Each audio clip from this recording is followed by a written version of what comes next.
Hi guys! Today ay gagawa tayo ng cordon bleu.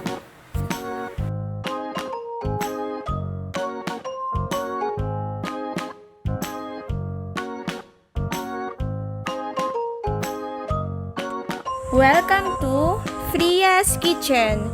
Please subscribe and click bell button para lagi kayong ma-notify sa aming next video.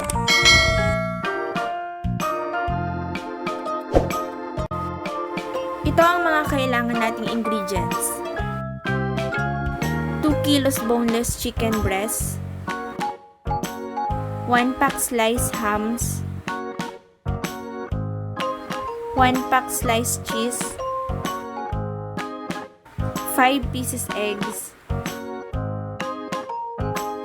1 cup of flour, 2 cups of breadcrumbs, 1 teaspoon salt, pepper, and seasoning granules, 1/2 teaspoon of paprika powder, plastic wrap for wrapping, and oil for frying. Ito naman ang mga ingredients sa paggawa ng sauce ng cordon bleu. 1/4 cup butter, 1/4 cup Nestle cream, 2 tablespoon flour, curly parsley leaves, few salt, pepper, and 1 teaspoon sugar, 1/4 cup fresh milk, 1/2 small onion, 2 cloves of garlic, few paprika seasoning, and few of lemon juice.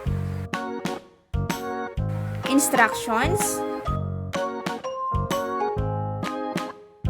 Una nating gagawin, hiwain lamang ang boneless chicken into fillet.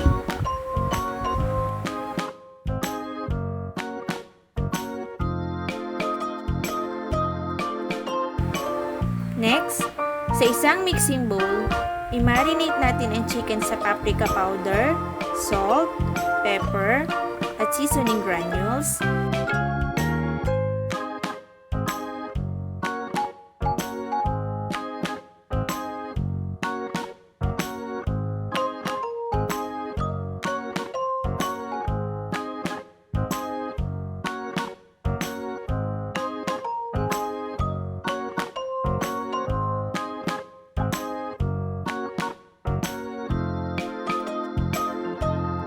Then, haluin nating mabuti.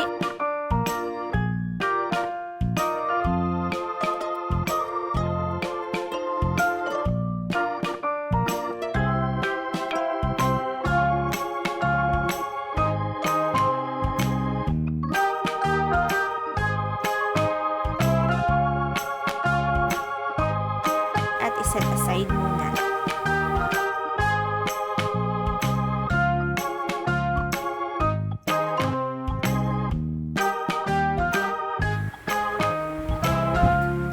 Gagamit tayo ng plastic wrap sa pag-flat ng chicken fillet.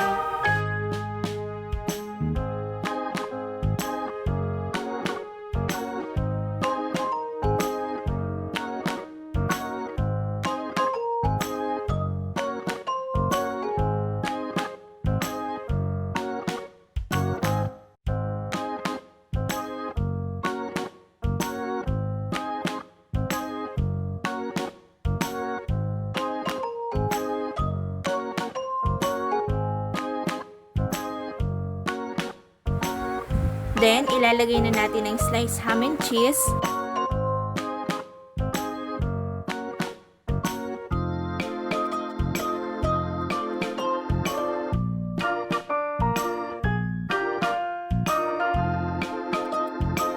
At i-roll at i-wrap ito sa plastic.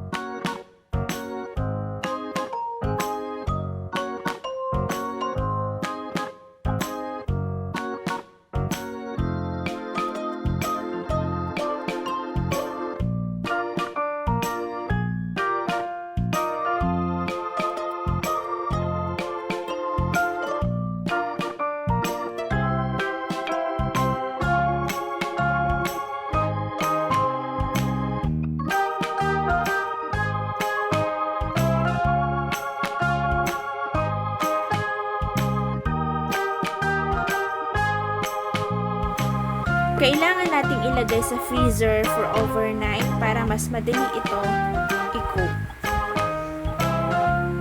Kapag frozen na ito, ihanda na sa isang mixing bowl ang beaten eggs, flour at breadcrumbs. Tapos i-dip natin ang frozen chicken sa flour.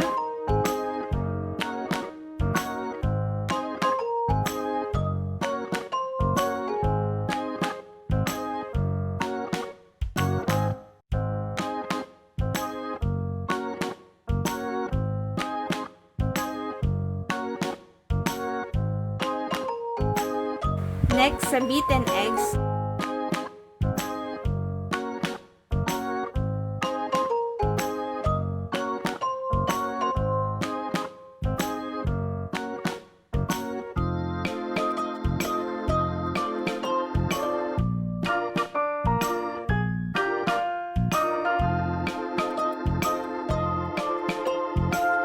at huling pagulungin sa breadcrumbs.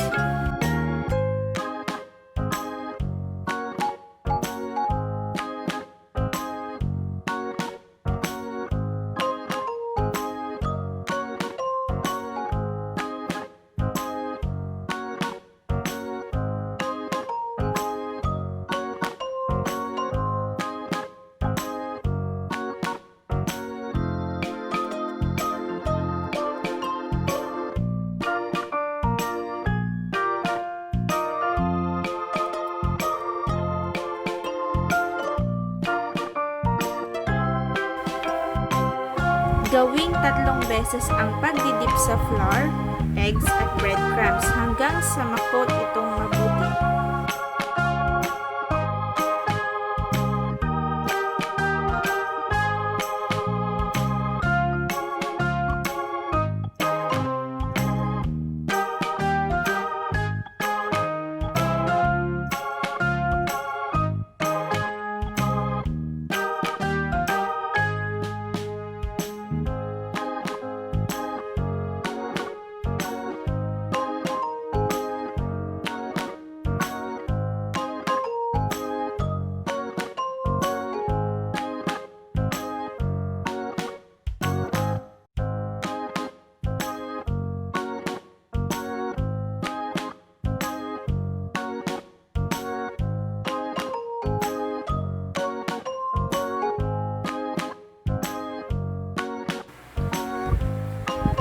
Kapag okay na, i-deep fry ito sa loob ng 8 to 10 minutes hanggang sa maging golden brown at crunchy.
Then, iset aside para ma-drain ang oil.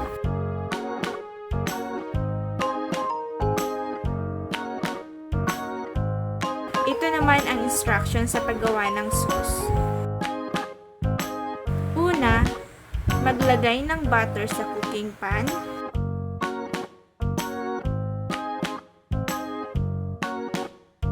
Ilagay na din ang sibuyas, bawang at igisa ito.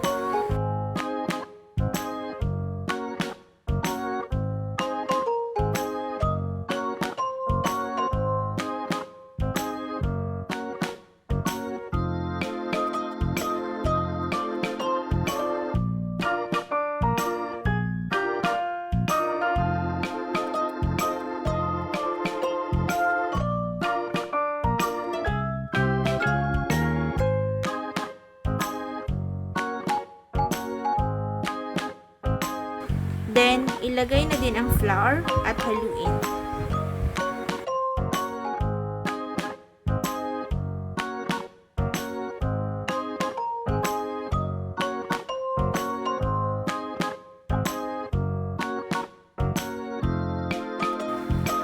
Pangalawa, pwede na natin ilagay ang sugar, salt, pepper, at fresh milk.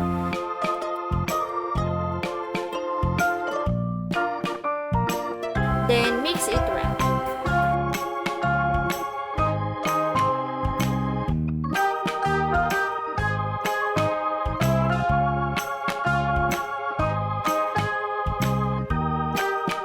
Next, lagyan na din ng paprika powder at haluin ulit.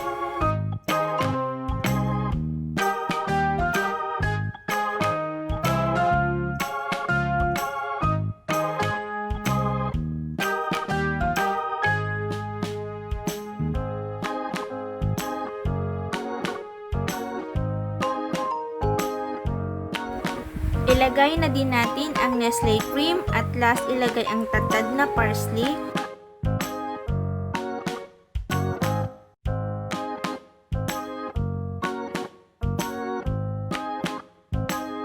At haluin ito hanggang sa maging creamy.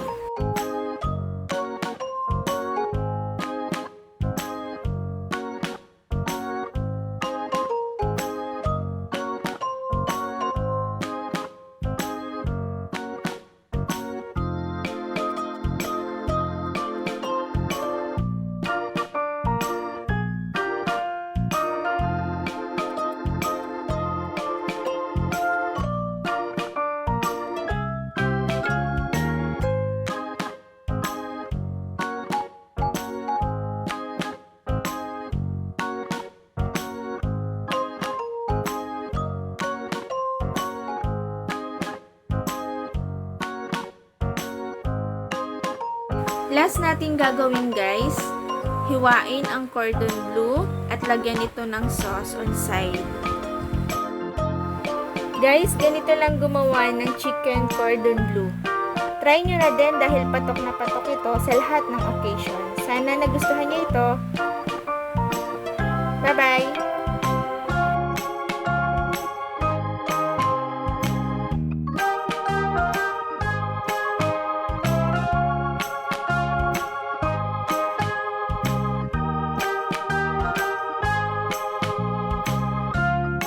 Thank you for watching!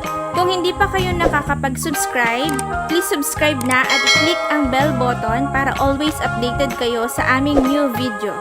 Thank you! Bye!